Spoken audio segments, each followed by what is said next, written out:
2021 is here and we're almost a month in, but this is only my first video of the year. I'm Oliver White of Ground-Based Space, and I first want to apologise for the lack of content over the last few months. I think my last video was October, early November time, but either way, my computer's hard drive completely crashed and I lost everything, so I had to get that replaced. And then late November, my daughter's school had an outbreak of COVID-19, which led to me catching that at the beginning of December. Managed to get over that within a few weeks and nothing too serious, thankfully, but I've been suffering with long COVID symptoms since then. This isn't a sympathy video, that doesn't matter, don't worry. I just wanted to explain the lack of content, and I just wanted to put that out there and let you guys know why it's been so quiet the last few months. So now the depressing stuff is out of the way, I want to take a look at what I'm excited for in 2021. And we're going to start with Starship. Yes, we've all heard plenty about SpaceX's Super Heavy launch vehicle over the last year or so, but it's exciting nonetheless, and it is moving so fast. SpaceX is making huge progress on Starship all the time, and I just cannot wait to see what is to come for Starship this year. We recently saw SN8 fly higher than it was supposed to and almost land, but that ended explosively. SN9 isn't far behind, should be going anytime, soon, and that alone is exciting. But behind SN9 we've already got other SNs ready. The whole thing is exciting and I cannot wait for Starship in 2021 and just watching them keep flying. Next on the list is Virgin Orbit. Virgin Orbit successfully launched their Launcher 1 small satellite vehicle during their Demo 2 mission, and even successfully placed a payload into orbit. Not only does it make Richard Branson's company another player in the small satellite industry, their continued success means future success for something that is really, really close to my heart, and that is Spaceport Cornwall.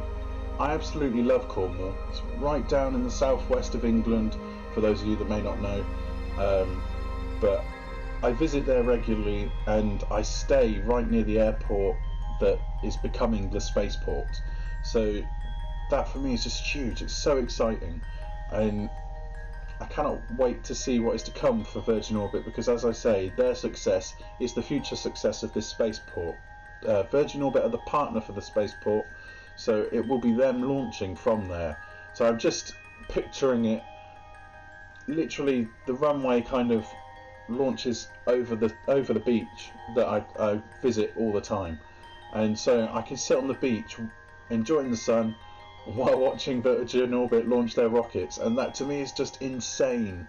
And yeah, I'm so excited about that. You can probably see that on my face, but yeah, I can't wait to see what Virgin Orbit is going to bring for 2021, and just, yeah, it's exciting to me.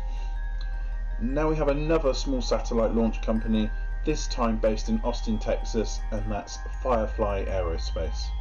They'll soon be launching their Firefly Alpha launch vehicle, and not only is it exciting to see another company coming into play that can launch their own vehicles, it's also a really, really cool looking rocket. If you haven't seen Firefly before, Google Firefly Alpha and you will find that rocket. It's cool, and the best part is they're planning to launch really soon. The hopeful success of Firefly Alpha will hopefully also see some other awesome designs that Firefly Aerospace have come to fruition, and that includes the larger Firefly Beta, the Firefly Gamma, which is a space plane design. They also have an orbital utility vehicle planned and a lunar lander. So what isn't to like? They're kind of covering everything, and yeah, their success could see all these awesome designs come, and I just wish them the best. Firefly's a company that's just been making great strides, and I hope that continues for 2021. Next is space tourism. There are several space tourism organisations moving quickly forward, and we should hopefully see some good progress this year. Space tourism isn't particularly new. In fact, Roscosmos and even NASA have carried what they call space flight participants over the last however many years. And while purpose-built stations and crafts have been designed over the years, It's only in more recent history that we've actually seen space tourism vehicles become a reality. Now, not all of these are exclusively space tourism vehicles, but we have SpaceX's Dragon 2, Boeing's Starliner, Virgin Galactic's Starship 2, and Blue Origin's New Shepard. And they're just the big players. There are smaller companies that are also working on space tourism vehicles, and it's just exciting to see everything that is coming. For me, space tourism isn't just exciting for the prospect of the masses being able to eventually travel in space. What's exciting for me is the possible mini space race this could bring. We could see companies kind of working against each other to build better craft, better tourism vehicles, and be the best, that kind of thing. But that also leads to those technologies then being available for exploration missions and just science missions. Things that are the real crux of space and why we're up there. So if it can help that, I'm all for it, and that alone makes space tourism exciting to me. And I just hope to see some really cool stuff in 2021. We recently saw Blue Origin launch New Shepard, successfully sort of touching space, but it wasn't in orbit. But the pod came back down again and it landed and it looked cool. So hopefully we'll keep seeing things like that throughout 2021 and obviously beyond. And just, yeah, let's get it going. Lastly, something I feel really passionate about, and that is a cleaner, safer orbit around our planet. And it seems organisations are finally starting to take that seriously. Companies like Skyrora, Orbex, Blueshift, all working on rockets that use eco-fuels or biofuels, and that's cool in its own right. But then companies like Astroscale and the European Space Agency are now working on craft that exist for the sole purpose of either extending the life of satellites already in orbit or removing space debris altogether. These crafts and their organisations may not be ready this year, but they're working on it, and the progress alone excites me, and I just hope to see more and more of it. I know there are already satellites out there that work on extending the life of other satellites, and that's great, but we need to really work on cleaning up the space around our planet. We have the technology now to clear up our orbit, and there are so many pieces of space debris and dead satellites just floating around and waiting for the day they get pulled into the atmosphere and burnt up. But is that good enough? We have whole networks of satellites like SpaceX's Starlink being launched all the time, and other companies are looking to follow suit, and I am not against that at all. That excites me too. But shouldn't we be clearing up the space before we add all these other satellites to that mix? It makes sense to me anyway.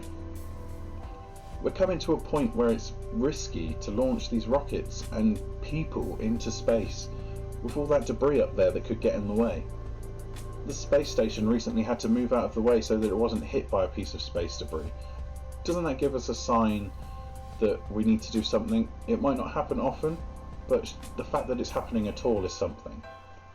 I'm just an enthusiast, and I'm not going to pretend that I've got any kind of special knowledge, special education or anything on the subject, but it's just something I feel really passionate about, and I just want a cleaner, safer orbit for all of us. And I'm hoping, fingers crossed, that 2021 will see good progress on that front. And on that note, I think I'm about wrapped up on the things I'm hopeful and excited for in 2021. Let me know in the comments down below what you guys are excited for. I'm genuinely interested to see what you have to say. And just a huge thank you from me for watching. I really appreciate every single view, and I hope you'll come back. And with that, I hope you like and subscribe to the channel, and genuinely, like I say, I'm hugely appreciative of the support. I want to turn this into an educational thing. I'd like to do longer, more educational videos. I'm working on one at the moment. I've got scripts done for others, and I'd just really like to see that people are interested in that, because it's my passion and that's just what I want to do. So if that is what you're interested in, let me know by liking, commenting or subscribing, and hopefully you'll see more content soon. Again, thank you so much for watching, and with that, I've been Oliver White of Ground-Based Space, and remember, keep looking up at the stars, because who knows, one day we may well just meet each other up there. Take care, guys.